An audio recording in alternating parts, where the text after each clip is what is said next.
is coming, the world is going to end. So you might say, who is this guy? I'm not going to take this seriously. This is just a random comment. But let's say if the leaders of the world, let's say Donald Trump says something, or Minister Modi says something, or Elon Musk says something that artificial intelligence is going to kill half of the world back-end jobs in the next 10 years. Then suddenly, we are going to take it seriously. Why? Because here a person is speaking who has achieved something in their life, maybe in their material life, but they are now, suddenly there is a lot of weight to what they say. So similarly, if someone says, mind is difficult to control, you might take it seriously or not seriously, but when Arjuna says, mind is difficult to control, we should take that really seriously because Arjuna is not an ordinary person.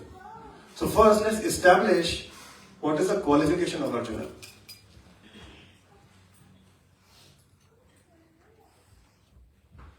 So Arjuna's qualification. Firstly, he is constant companion of Krishna. Can any of us claim that we are constant companion of Krishna? Anyone? No. It's a very special position to be a constant companion of Krishna. So when Krishna comes as Narayan, he comes as Nara. So he is always companion of Krishna.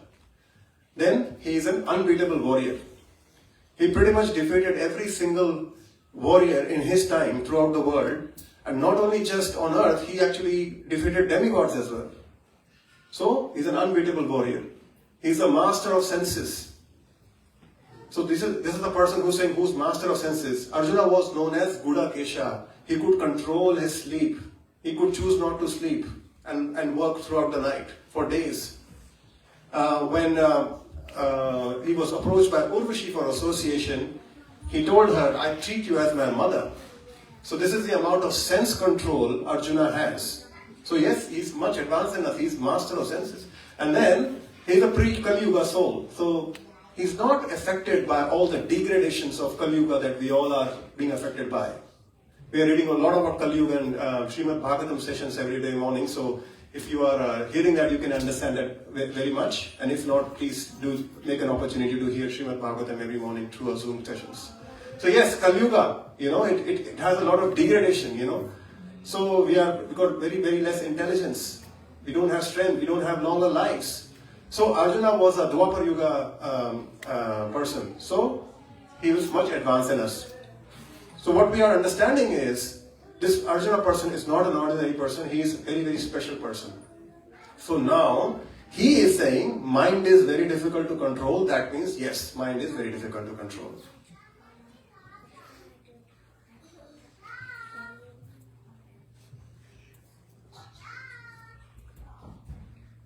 Another special quality of Arjuna is he took a vow that he will never put his bow down.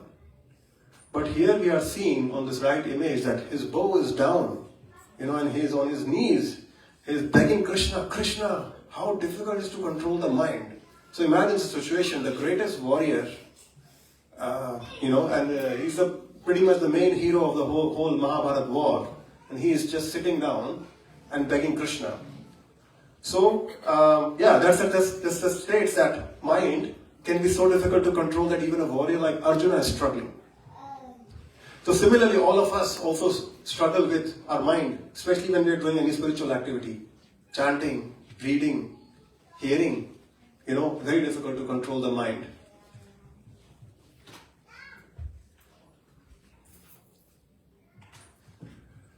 And Arjuna is saying that it is possible to control the mind, it is possible to control the wind or whirlwind, but not possible to control the mind.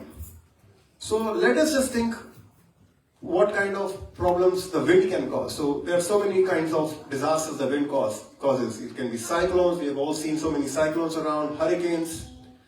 And let's just compare those cyclones to the mind or hurricanes to the mind. So a hurricane, what do you think the average speed of a hurricane is? Any guesses? 150? Okay. Anyone else? Okay, very nice. 150. Actually, the maximum can go to 300 to 400 kilometers per hour. That's the maximum it can go. So yeah, 300 to 400 kilometers per hour. But now let's just hypothetically discuss what's the speed of the mind is. So let's say if you've got some relative sitting in India at the moment, could be your family member or anyone, and you close your eyes and you want to think about them. Yeah? So firstly, how much distance is from here to India? Any guesses? 10,000 kilometers. Very nice. Ballpark, give or take, 10,000 kilometers. We take it, yeah? So, and how long it takes for you, Prabhu, to see someone who's in India at the moment? Minute. Less than a second. Fraction of a second. You can go, yeah? So fraction of a second. Let's say 1 second. Give or take, yeah? So if Prabhu is going 10,000 kilometers in 1 second, that means his speed of mind is 10,000 kilometers per second for that particular task. Yeah? But we are discussing in kilometers per hour. So that comes to 36 million kilometers per hour of speed of mind, just to think about a person in India, how fast the mind is. And this is when we are not even testing the full ability of the mind. We are not taking it beyond. Plus, when we think of hurricanes and winds, we are measuring them in present tense, what the current speed is. But the mind, guess what? Mind is also a time traveler. It can go in the past. It can go to a point where we were very young, we experienced something, either good thing or bad thing, and it can create that whole situation in front of us. We can go back in time. We can go future. We are entering a new relationship with someone. We are entering into a new business venture with someone, and we are already doing planning for future. So mind is multidimensional. It can go back, it can go front. Yeah? So way powerful than a hurricane. So hurricane is just a unidimensional. Yeah? Mind is a multidimensional entity. So we are just discussing the nature of the beast we are dealing with. And that's another reason why we are always restless, because we are always worrying either about the past or we are worrying more about the future. We are not understanding what's happening at present. Where are we sitting down? We are breathing air. We are in this room. We are amongst these people. Most of the times our mind is always worrying about the past or the future.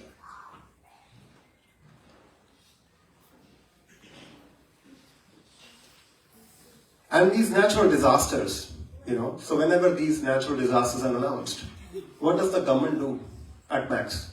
They might say, okay, this natural disaster is coming up, please make your own arrangements, tie up everything. We don't take guarantee of anything.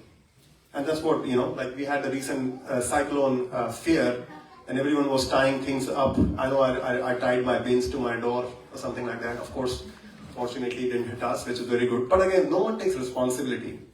But Arjuna is still saying that it is easy to control that hurricane or that cyclone, but difficult to control the mind.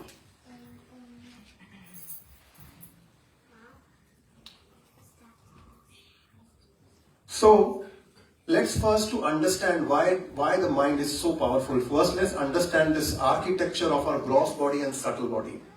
Where our mind, soul, intelligence, how everything is connected and wired up. Let's open the bonnet. What's underneath that? Yeah.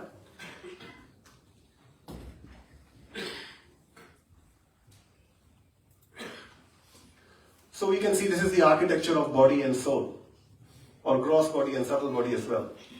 So this body is compared to a chariot. This whole chariot is compared to a body. The 5 horses in the front, they are like our 5 senses of sight, hearing, smelling, touching, and tasting. So these are 5 senses. So if these are 5 senses, the ground becomes a sense object. So like any sound that is hearing, that the horse is touching that sense object, and that's how the hearing is happening. So the ground is sense object, the horses are the senses, and the mind is that reins that's directing these senses, or supposed to direct these senses. Yeah. So the mind is directing, okay, you go here, you go there. And the chariot driver is the intelligence or buddhi.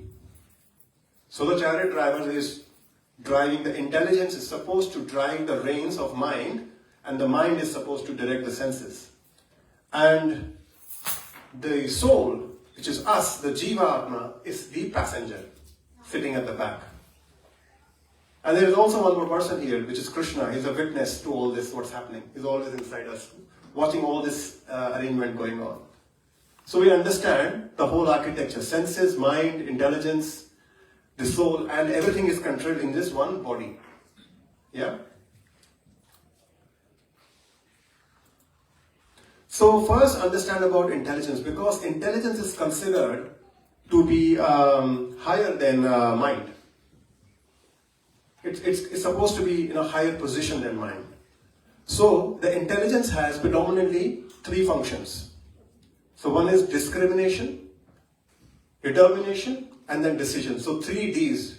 You have to remember that, very easy, 3 Ds. So discrimination, determination, and decision. So discrimination means we understand, we do some analysis with the intelligence. You know, this is good, this is not good. What's going to happen if I go this way or that way?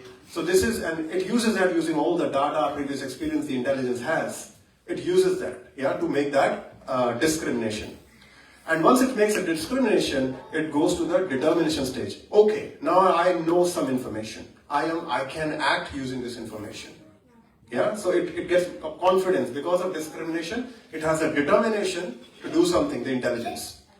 And then after that, it helps the mind takes the decision of yes or no. Yeah, so determination, discrimination, determination, and decision. And question is, what's the most important decision the intelligence needs to focus on? So the most important decision the intelligence needs to focus on is, how do I get out of this material situation? How do I get out of this material creation? And for that we need to boost this intelligence so that we can come to that decision. At the moment we are here because we don't have that discrimination or determination, and hence no decision. Of course we have started the process, so somehow or the other we have some kind of determination. That's why we all are here, because we understand there is a higher purpose of life. But what we need to do is boost this intelligence all the time, and we're going to discuss this more as well. Now let's open the bonnet even further of the car. Understand the architecture of the mind. Yeah, we know about the intelligence. I'm going to ask some questions if there is time at the end, some quiz. What is the function of intelligence and what's the function of the mind? Yeah. So intelligence is 3 Ds. Now it comes time for mind. So the 3 major function of mind is thinking, feeling, and willing. So we are thinking about thoughts, we are feeling emotions, and we are willing to do something. Yeah, or willing to even think or feel something as well. So thinking, feeling, and willing is the function of the mind. And then you can ask, okay, what do we usually think, and why do we think that? So the next thing is, what is stored in the mind? What does my mind consist of? So mind first is a storehouse of thoughts. So this is a vast collection of all the memories, past experiences. The mind has accumulated all the information at different lives maybe as well. It's all stored. It's a storehouse of thoughts. Then it also stores unfulfilled desires. So let's say if our eyes falls on an object, we have this desire to achieve it, and we haven't achieved it yet, but we still have that unfulfilled desire. So it also has a lot of these desires. And then it has previous experiences, all the past experiences, good or bad, how those experiences made us feel, they made us feel happy or sad. So based on all this information within the mind, stored in the mind, we have different thoughts, different feelings, and different willings. And then when are we experiencing these thoughts? So that's also a different stages of awareness the mind experiences. So there are 3 stages of awareness. So one is a conscious state, one is a subconscious state, and one is an unconscious state. So in conscious state is like present. We all are conscious. That means we are aware of our present thoughts that are coming in our mind. We are aware of what's happening around, so quite conscious, yeah? Then there's subconscious. The subconscious is, because of previous experiences, we have developed some habits or a way to respond to a situation. And those are always with us in our subconscious mind. So for example, if someone learns driving at an early age and don't drive for the next 10 or 20 years, but then if they drive again, they don't forget the driving. Although they haven't driven in the last 10 days or 6 months, but that skill somehow has got embedded in the subconscious mind, or driving a bicycle, or remembering a phone number. Yeah, so with time, a lot of things get stored in our subconscious mind, and they also become like sometimes our reflexes, individual natures, or people call quirks. They become part of the subconscious mind. And then is the unconscious mind. So unconscious mind is when we experience those thoughts that we never experience when we are conscious. So most of these thoughts can be a lot of unfulfilled desires, a lot of trauma, or previous experiences that may come in the form of a dream. So that's the state where mind goes in the unconscious state. So quite active, it doesn't leave us. Your active mind is working, your subconsciously also is running, and then while sleep also there is an unconscious mind also. Yeah, and then how does mind gathers the information? So we saw about the 5 horses.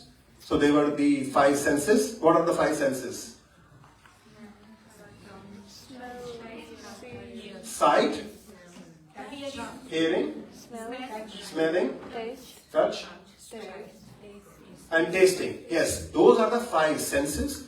But then to experience those senses, we have the organs. According for 5 senses, so like senses are like the software. It's like all the applications on your phone. And then the sense organ is the hardware. Yeah, so that's the hardware through which the sense is working. So it's eyes, nose, tongue, ear, and skin. So through these organs, the senses collects all the information. Yeah. So just some architecture of the mind. So what are the 3 functions?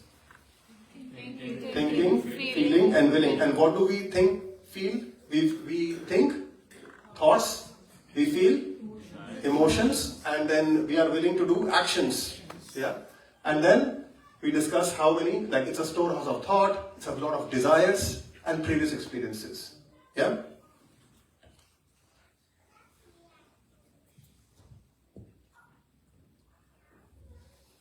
Okay, so there's an analogy has been given that mind is like a husband which has 5 senses as wives. So Prabhupada mentioned somewhere that in Kali Yuga, it is so difficult to, like maintaining one wife is like maintaining an empire. What to speak about maintaining 5 wives? And I'm pretty sure it's equally applicable for women also. To serve one husband is very difficult in Kali Yuga. So, we might have seen some movies, where a husband has 2 wives and is always like running here and there, is frustrated. So, in our case, the mind is like that husband which has 5 senses as the wives, pulling him in different direction.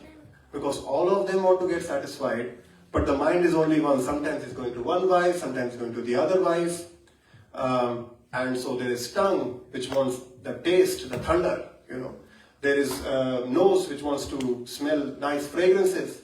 There is hearing, which wants to, hear Spotify. There is eyes who wants to see Netflix. And the mind is thinking, where should I go?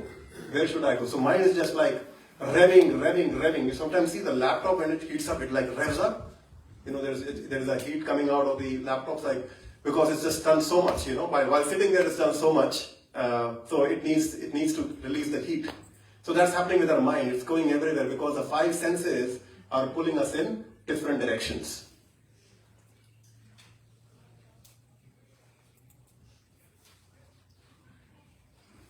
So let's discuss about the dual nature of the mind. So the mind, if controlled, so we feel happy. And if it's not controlled, it makes us miserable. And when the mind is happy, when things go as per our desires, mind is happy. When things don't go as per our desire, mind is unhappy. Very simple, clean definition. And it doesn't have to depend on what's right or wrong. It's what my mind thinks is ready. If that happens, then I'm happy. Otherwise, I'm not happy. And the second nature is, a controlled mind becomes our best friend, but the uncontrolled mind becomes our worst enemy. So, it is said in Hindi, there is a saying, Man Mauji, Maya Ka Fauji. So Man Mauji means one who listens just to their mind. He is a soldier for the illusory energy, Maya. And when we enter into a spiritual life, we sometimes think, oh, now I'm doing the right thing in my life. I have taken on to the right process, spiritual life. I'm going to move away from everything that's material and guess what? My mind is going to help me. But as soon as we try to wake up, the mind doesn't let us wake up. When we try to sit and do chanting peacefully, the mind runs in 100 directions. Even if devotee wants to chant, the mind doesn't let it chant. At least not with focus. And when we want to read, the mind says, no, anything but not this. Get me to do any service, physical service I can do. I cannot read. I cannot chant. I cannot sit down. So the mind doesn't even help. It doesn't distinguish when you're doing spiritual things or material things. So if it's uncontrolled, it affects devotees or non-devotees equally. So it's basically jumping from one branch to the other, just like a monkey. So we see politicians, they're never seen. You see these days everything's quiet, but as soon as the election comes, they just start popping up from everywhere. You see marquees, people are waving you on the street. They start appearing like monkeys everywhere. Yeah. So that's how our mind also comes when we start to sit down and chant. It just things come up from nowhere. It's like jumps like a monkey. And then in Hindi there is a saying: who is a monkey? Jo kare man ki, wo hai man ki. Jo sune man ki, wo hai man ki. Or one who hears the mind, he is a monkey. One who follows the uncontrolled mind, he is a monkey. So just like a monkey, mind is jumping from one to the other, from one building to the other, and also always jumping from one thought to the other. And it's just like a fly. It's like, imagine you are sitting down and meditating and a fly is disturbing you. Can you meditate? Can you meditate? No. And let's say, you try to move one fly and two more flies come up. The whole focus will be on those two flies. Their sound, their feeling. Sometimes they're not even there and you're always like, oh my God, there it is, So you cannot focus. So these are like our thoughts. They're always like haunting us all the time when we are sitting down in peace. They're always going towards this bhoga tyaga, sankalpa, vikalpa, or accepting, rejecting. So we're learning more and more about the mind. Let's continue further.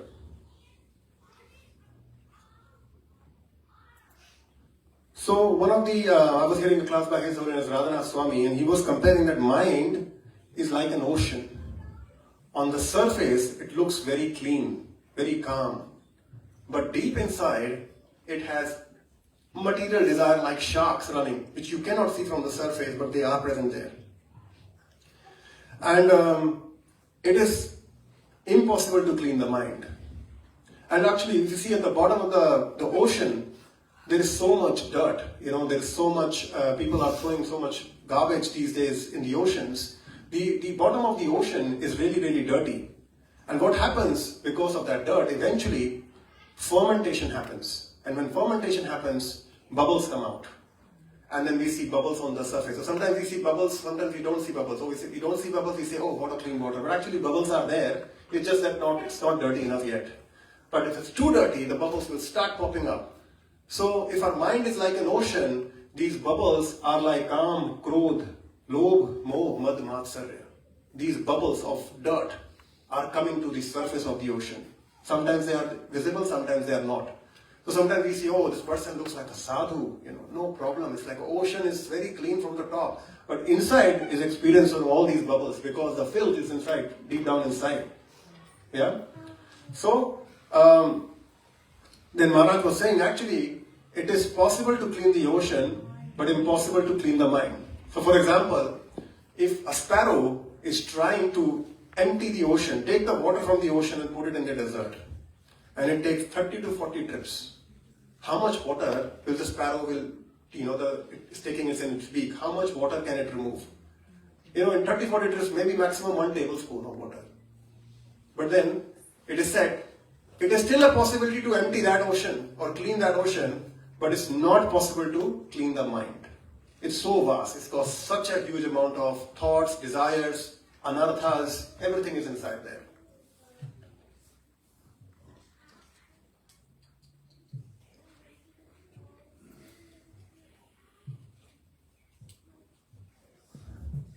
And another function of mind is that mind actually protects our false ego. So we all have different false egos. I am a man, I am a woman, I am a lawyer, I am an accountant, I am a doctor, I am an older person, I am a younger person, I am a black person, I am a white person. And what mind does is, because it has accepted all those identities, it's not ready to let go of those identities. And because of that, because it understands itself, like say for example, I understand that I am an older person, then automatically mind says, I demand respect because I am an older person. Because that's the false identity I'm carrying. So automatically the mind has so many thoughts or desires based on that false identity. Yeah? But actually it is a false identity. The real identity of the soul is, we are servants of Krishna. Jivera Swarupa hai Krishnera Nityadas. If one understands one is Krishna's servant, will they accept any respect? They say, no, all the respect should go to Krishna or the Guru. I don't want anything. I don't deserve anything. But because we have false identities, I am a doctor. I should be respected in the society. I should be dealt in a certain way. We have these false identities. Yeah. So mind always protects the false ego. But Krishna says in Bhagavad Gita 15th chapter, Mamayamsho jiva loke jiva bhuta sanatana ma shashtani indriyani prakriti sthani karshati. So the living entities in this conditioned world are my eternal fragmental parts. So that's also part of our identity. We are Krishna's part and parcels. Yeah. But then he also says, due to conditioned life, they are struggling very hard with the six senses, which includes the mind. So this is our identity, but we are not understanding our identity because we are struggling with the mind, which makes us think I am this, I am that, and hence my thoughts should be this, my desires should be this. If we change our identity, we will change our thoughts, our desires automatically. So the mind, the living entity is always struggling with the mind and the senses. And then Krishna says that why that happens. So Krishna mentions in 2.62, Dhyayato vishayan pumsa sangasteshu bhajayate sangat sanjayate kama kamat krodho vijayate. So while contemplating the objects of the senses, the person develops attachment for them. And from attachment, lust develops, and from lust, anger arises. So this is the downward spiral of the mind, how mind makes us fall down. So when our eyes fall on an object, the first thing is we start meditating on it. So if we see an object, I see this carpet or this frame, and I just notice it and I just move on, it's fine. But if I really like it, I will actually meditate on it. Oh, I really like this frame. I really like this frame. I want to have this frame. I will work towards getting this frame. I will be miserable if I don't get this frame. And I'll be really angry if someone doesn't give me that frame. To see the spiral of the mind. So our eyes fall on a sense object, we develop attachment. And Krishna says from attachment, lust develops or desire develops, desire to attain something. And then when desire is not fulfilled, then anger develops. And then from them, it's loss of intelligence and complete destruction. So, Vishaya. Yes, so Vishaya is like the sense objects are compared to Vishaya. So, what's the meaning of Vishaya? Anyone? Subject is one definition of Vishaya, yes. So Vishaya is like vish, poison. Vices, poison. It's like poison. So Vishaya are compared to like poison. So, and actually it's even worse than the poison. Well, let's say if someone needs to, someone wants to take poison, they have to first buy the poison from the pharmacy, which is very difficult to buy because there are regulations. You need some prescription or whatever, So you need a license to buy a poison. Let's say somehow you get it. You still have to get it. You have to bring it, you have to sit down, you have to take it, put it in your mouth, it needs to go in, cause the damage, and then you fall down. Yeah? That's the process. There's still some effort involved in even drinking poison. Yeah? Some endeavor. But you see an object and straight away you desire, and you fall down from there. You don't have to work hard. Just you look at something, you meditate on something in your mind without moving a single, step. and you have developed this desire, this hankering, which fails, cause you, make you go get angry, and then eventually intelligence is lost and you fall down. And this is the kind of fall down that Ajamil experienced. When Ajamil, who's born in a Brahmana family, very qualified Brahmana, very learned Brahmana, when he saw a prostitute in association with a Shudra, he developed similar association just by watching. Like imagine, he's a pure Brahmana. A Brahmana can fall down just after looking at sense objects. What to say about us? We are not even too much controlled. So this is how mind actually makes us fall down. First, we look at something, we develop this attachment. So this is an example that we need to learn from. So we don't have to, Shastra means we don't have to become an example, we have to learn from the example. So we have to learn from the example of people like Ajamil.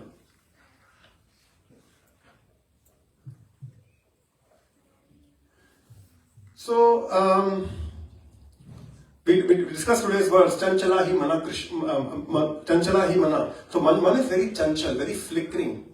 It's like jumping from one thing to the other. So your mind is very flickering and unsteady. It's jumping like a monkey from one branch to the other. But what's happening is, while the monkey is jumping, there is a tiger waiting downstairs, under the tree, while the mind is jumping from the tree. And the monkey doesn't know one failure and he is finished. Yeah, and what is that tiger? That tiger is time. So if we let our mind jump from one branch to the other, and if we just slip once, the tiger of time is ready to devour us. And what will happen? What will be the real fall down? We say, okay, what is fall down? What does fall down? Fall down means, again, taking birth in the 8,400,000 species. 84 lakh yoniyon mein dobara janam lena. Either it's an animal or a plant or an insect. So that is a fall down, that even after getting this human form of life, because we couldn't control our mind, was jumping like a monkey from one thought to the other, we eventually fall down again into this material world, material existence, this samsara. So, punarapi jananam, punarapi maranam. And then in Krishna says in Bhagavad Gita chapter 2, that even if, what to say about five senses, even if one sense is engaged in sense object, that is enough to make us fall down. What to speak about all the five senses engaged in different sense enjoyment. Even one sense is engaged is enough to make us fall down. So we see doctors, these days, when they treat people, when they check all the symptoms, after some time they say, actually I cannot find anything. Maybe you are stressed. Check your mind, stress levels. That's what they eventually say. So eventually the doctors are saying, check your mind, because actually the problems of the bodies are the manifestation of problems in the mind. But when you go to a devotee, I am struggling, they don't give you acupuncture or anything. They say, okay, take beads, start chanting. They straight away start from the mind.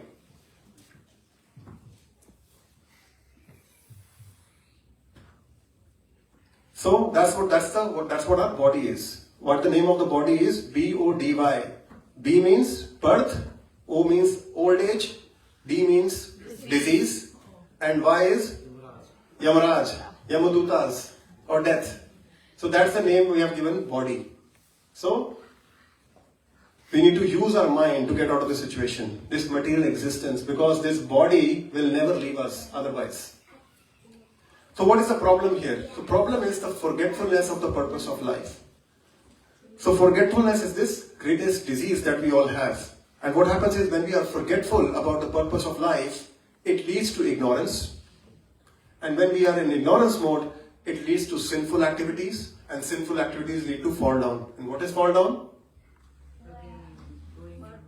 Taking again birth, death, old age, and disease.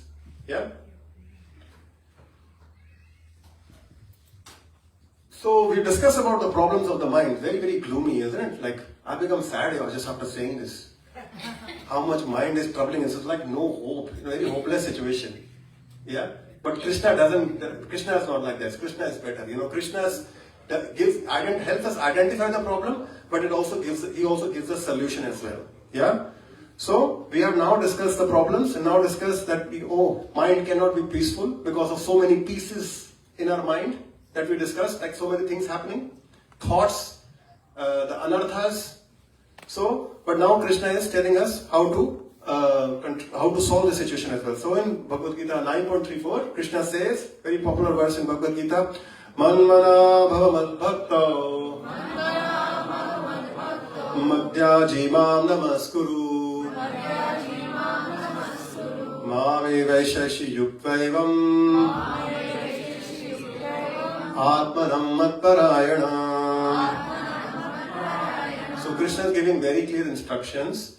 Engage your mind always in thinking of me, become my devotee, offer obeisances to me and worship me. Being completely absorbed in me, surely you will come to me.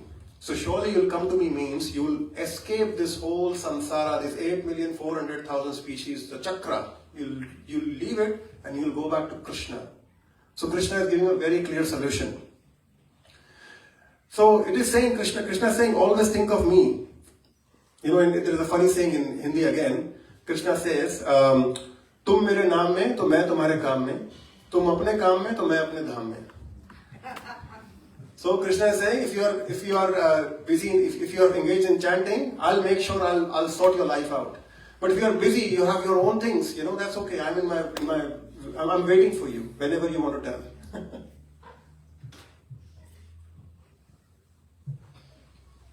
So basically, we have to engage our mind, our intelligence in Krishna's service. Mind, mind is actually meant for engaging in Krishna's service. But what's the problem is, when we are born, no one tells us this. We don't have this education. What's the use of this body? What's the use of this life? What's the use of my mind? What's the use of my intelligence? It's all meant to engage in Krishna's service, and Krishna looks after everything else. But what we are, because of lack of knowledge and education and ignorance, we are told this mind, body and senses is to serve ourselves. Just enjoy yourself. That is the disease. That is the problem. Because mind thinks, I am this, I am that. I've got these false identities. I am the center of the world. The whole world is meant to please me. If you please me, I am happy. If you don't please me, I am unhappy. But it doesn't think that Krishna is at the center of the world. Everyone is trying to please Krishna. And if Krishna is happy, I am happy. Krishna is always happy. Krishna is never sad. But if I'm not serving Krishna, then that's a problem. That basically I'm already feeling, because I've traversed so many lifetimes in so many species. I've got so many anarthas. That tells us how many births I've taken, how many activities I've done. If anarthas are in us, that means we have done some activities which has resulted in those impressions. And that's why they are coming out. The dirt of that ocean, the filth, the bubbles are coming out. So there is no one to blame actually for that. Oh, this person caused me to do this. Actually, it's always there. It's just getting the right condition, like how plants need the right conditions to sprout. Yeah, so our anarthas also need the right conditions to sprout. So we are forgetful. So what's the cure of forgetfulness? Is remembrance. Yeah. So in Bhagavad Gita 8.5, Krishna says, Antakale cha mameva smaranam muktva kalevaram ya prayati samadbhavam yati nastyatra samshaya. So what happens if you remember Krishna? We'll go back to Krishna and this will be our last life in the material world. If we can remember Krishna just in this life. Prabhupada just says, give this one life for Krishna. That's it, just this one life. We have enjoyed millions of lifetimes before. Just give this one life to Krishna. So if we remember Krishna and we are able to remember him at the end of our life, we'll surely go back to him. So there is a duty of a husband. What's the duty of the husband? One of the duty of the husband is to protect the wives. So, but can the husbands in today's world protect the wives? No one can protect anyone. Everyone is exposed because birth, death, old age, disease, no one can be protected against that. No one can protect one against the transmigration of species. Your soul will be born in which species we don't know. It can be an animal, it can be plant, depending on what our desires we have been cultivating throughout our life. But only Krishna can protect us. So, we are trying to find solutions through homeopathy. or allopathy. But what we need to focus on? Lakshmipati, Radhapati, or Shreyam Patir Yagna Patir Dharapatir Dhiyam Patir Lokapatir Dharapatir Patir Gatis Chandaka Vrishni Satvatam Prasidatam Me Bhagavan Satam Patihi. So Krishna is Lord of so many things, everything pretty much. So Bhagavan Satam Pati. Bhagavan means Sri Krishna, Pati means Lord, and Satam means the devotees. So Lord Krishna is the Lord of devotees. So if we follow this path, we know Krishna is our Pati and Krishna will protect us. So a jiva should be like a wife and they should consider Krishna as the only Pati. Yeah? So example, when we see a child, you're seeing child can sometimes use a magnifying glass and using sunlight, it can try to burn the paper. So similarly, we have to use this magnifying glass of mind and using the Mahamantra, so using the chanting is like sunlight. And using that, we need to focus the rays on our anarthas, the lust, anger, greed, envy, pride, illusion. We have to burn that paper of lust, anger, greed, pride, envy, illusion. Burn our anarthas using the mind. So mind is actually really powerful. It helps us focus. But we need to understand what to focus. Are we focusing on sense objects? Or do we want to focus on the spiritual transcendental sound of connecting to Krishna? Because this chanting is not an ordinary chanting. It's a mantra. It's not even a mantra. It's a Mahamantra. So a mantra means mantra, one that delivers the mind. So if we chant this mantra, then same mind which is causing us so much problem, actually, it will be actually used for its original purpose, which is to connect to Krishna, to burn our anarthas and then remember Krishna, and then go back to Krishna. So that's why we need to focus.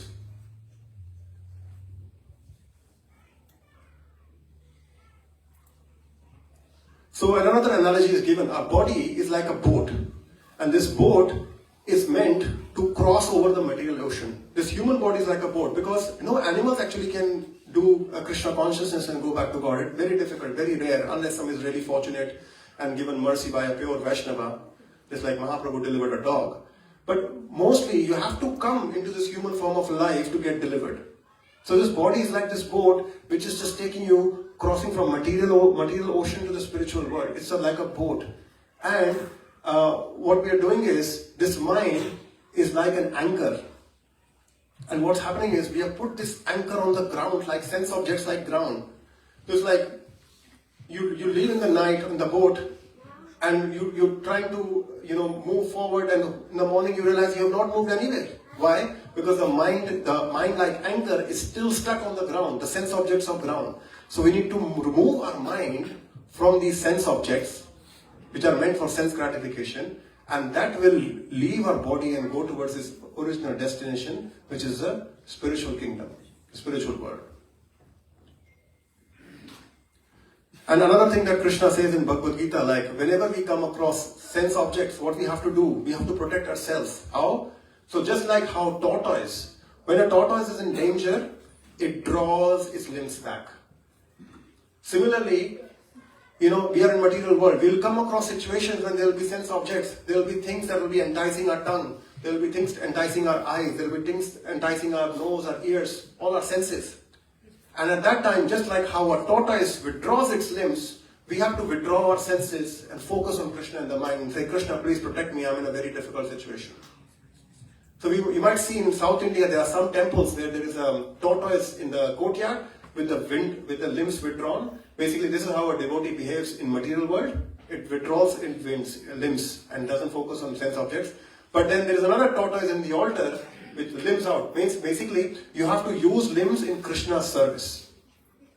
So not engage in material things, but engage in spiritual activities.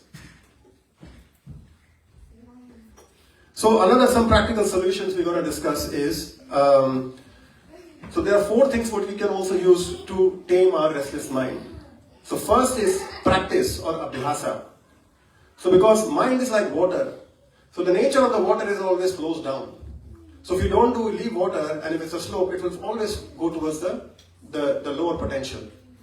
So this is the nature of mind. If we just leave it like that, it will always choose a lower nature. It will always choose sense gratification or things that actually make us fall down.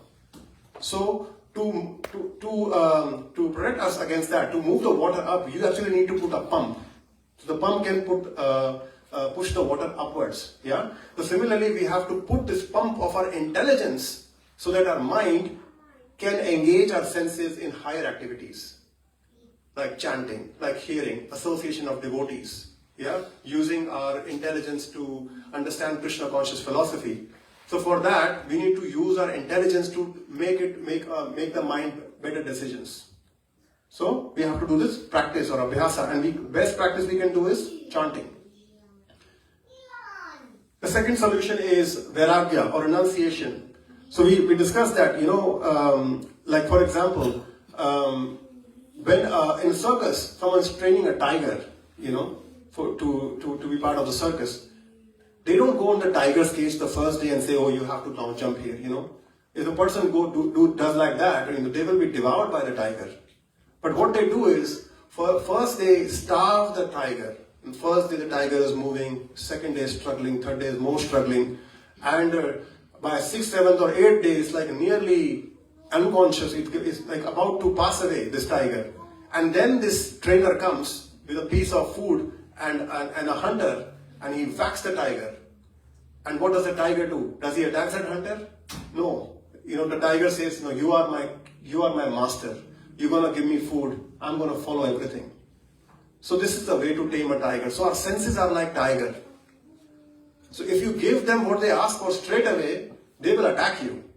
So you have to starve them. We have to starve these senses for some time. After some time, they will be tamed like a tiger. So we have to practice renunciation, not given easily. The third thing what we can do is chanting, which mentioned. So this is the Ramban that can solve everything. Hare Krishna, Krishna Krishna, Hare Hare, Hare Ram, Ram Ram, Hare Hare. So this chanting is the most powerful way of purifying the mind. Cheto Darpana Marjanam. It can clean all the anarthas in the heart. So chanting this is our central philosophy. We see in the temples as Prabhu said, three things we do is chanting, dancing, and feasting. That comes to the fourth part, feasting, diet. Yeah, this is the fourth method we have. So we can always focus on ensuring that we eat Krishna Prasadam. We try not to eat other Prasadam because Prasadam has this quality, because once it's offered when Bhoga is offered to Krishna, it becomes Prasadam. It becomes a source of His mercy. And when we eat it, it actually helps us control our mind, purify our senses.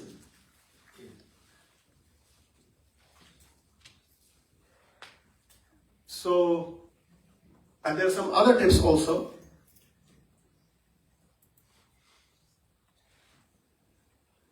So this is the peace formula. It's called ABCD, that we can very easily follow. So A is for association of devotees.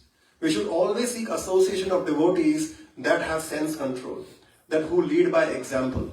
Because when we associate with them, firstly we'll have inspiration, then secondly we'll also have their mercy, and then we'll also have desire, which is very important, which is one of the things that mind does, is use those desires. We have desire that I want to become like that person. But if you associate yourself with people of lower nature, we'll have those desires. So it is said we are known by the company that we keep. Yeah. So it's very important for us to keep association of devotees. Yeah. And then B is for books. So we said we have to boost our intelligence. How can we boost our intelligence? The best way is reading Srila Prabhupada books, especially Bhagavad Gita, Srimad Bhagavatam, and Chaitanya Charitamrita, and all the Prabhupada books. We can hear about books as well. We can hear about Krishna conscious philosophy. Whatever we are discussing today, everything is from Srila Prabhupada books. So we can hear lectures, focus on that. So that all increases our intelligence, which is the charioteer of that chariot. And if that intelligence is increased, that charioteer can pull the reins of the mind and draw it away from the senses. Yeah? So we need to boost that intelligence. Third thing is chanting. So the Maha Mantra chanting is very important. So this is the most important thing we have to do, hearing and chanting. And then we discuss prasadam. Prasadam, we just had prasadam. So how are we feeling? And sometimes when we go out and eat junk food, you see and we say, oh, I'm not going to go next time. But then again we make plans. So we have to focus more and more on having Krishna Prasadam. And we see there is no compromise here. The kind of Prasadam you have here, tell me, is there any compromise here? You're getting, Krishna is making such wonderful arrangement. Devotees are making sure that we are treated the best way. So, that's what we have to do. Hari Bol. Hari Bol is the ultimate goal. Hare Krishna. I'd like to stop here and ask devotees if they have any questions or comments. Well, I just wanted to tell everybody something about chanting, which I recently experienced. Actually, I was in a kirtan. I like to go in kirtan and chant and listen to chanting. So I was in a kirtan, and my monkey mind took me to my watch, and I have already seen what my stress level is, which is normal. I have already seen what my oxygen level is, which is also 97 or so. And then I have also seen my heartbeat, which remains 70, 65. But in the kirtan, when that monkey mind took me there, which made me happy in fact, I saw that my stress level is relaxed. It rises relaxed, not normal. It has come down to relaxed. And then my blood pressure has come down, and my oxygen level has gone up to 100. And then I find that my stress level and all my levels have gone so good. My heartbeat has become 54. I mean, which is the heartbeat of a 16-year-old girl. So I was very surprised. I said, oh Krishna, I never noticed that kirtan can do so much of good to me. So I would say, well, we are nobody to endorse Jamadagni Prabhuji's what he said today, but kirtan and only kirtan chanting. Hare Krishna. Thank you for sharing your realization. Hare Krishna. Any other questions, comments? Not enough time for the quiz, but I'll ask you personally. Okay, now we all, thank you so much. So we all now, okay, we have some announcements coming up. Hare Krishna. Thank you. Hare Krishna devotees.